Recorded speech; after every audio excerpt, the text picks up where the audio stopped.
But yeah, so one thing I wanted to ask you is just, I like to just give advice to people who are listening to the show. What would be one piece of advice that you can give to everyone of just like how to, even though you're in a situation right now, whether it's you're about to graduate or you already graduated, how do you go through the process of determining the next step for yourself, even though you may end up doing something completely different than what you started off with?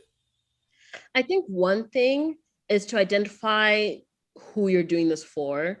Like when I was in this whole thing of like, no, I have to stick on this course and whatnot. Like I never even thought of switching majors or anything. Like that was just not a thing in my world. And so it's important to like think like, who are you doing this for? Are you doing this for you? Or are you doing this for society, for Instagram? Like who are you doing this for? One, and then seeing where that leads. Like, okay, so I'm in this career that I don't really like, but who are you doing this for? Well, I'm doing this because in 10 years, I want to buy a house. In 10 years, I want to start a business. And so I will rough this out. Versus, well, I'm doing this because my parents want X, Y, and Z, but I'm over here miserable. So I think that's a good place to start understanding who you're doing this for. And then afterwards, after you figure out the answer, don't be afraid to like try new things. Like the job you have or the job you're about to have or anything, it's there. It's going to stay there. So spend an hour or two trying to figure out other things, trying to talk to other people, try to like learn to code, there's so many in 2021. It's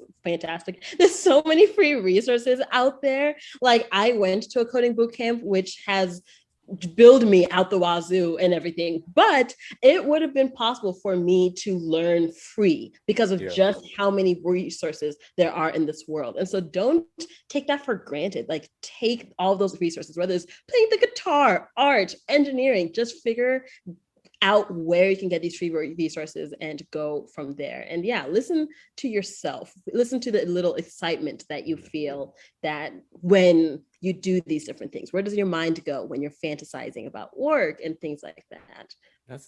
I think that's a great advice. It's like just paying attention to what it is that you are actually thinking about. Like I think one of the things we've talked about multiple times on this is just the idea of just taking that moment to reflect, of just taking that moment to think. Because like you said, it's like, where is your mind? And a lot of us don't even know where our mind is to start off with. Like we just feel like we're just running from place to place all the time. And if we never take that second or that minute or that day to just take a walk without headphones in and just take a walk, observe nature around you and just allow your thoughts, actually hear your thoughts for that moment in time. There's this joke that's like, but I'm trying to stay out of my mind. Like I'm trying to not touch that dark hole. So I think that's part of it, like the fear of what you're gonna discover when you do take that walk. But no, like be brave and just take that hour, like you said. Like my brother likes to tell me, because he's a daredevil and I'm not. So whenever I'm trying to do something that I know I don't really want to do, I'll call him because I know he'll get me to do it. He always likes to say this quote. He would be like, on the other side of fear is faith. But then he says, on the other side of fear is also everything that you could have ever wanted, which is like, and I would just be like, man, I ain't trying to hear you say all that, you know. I just like whatever. Like, but it's so true. And it's like, once we embrace that fear that we're in that end for that moment, everything just kind of moves along. No, and I'm such a quotes person, and so like I have to like say to myself these different quotes and mantras throughout the day. And like with fear, it's like, what would you do if you weren't afraid? That's something I say to myself constantly, and that is what I try to like help guide me through this little thing called life.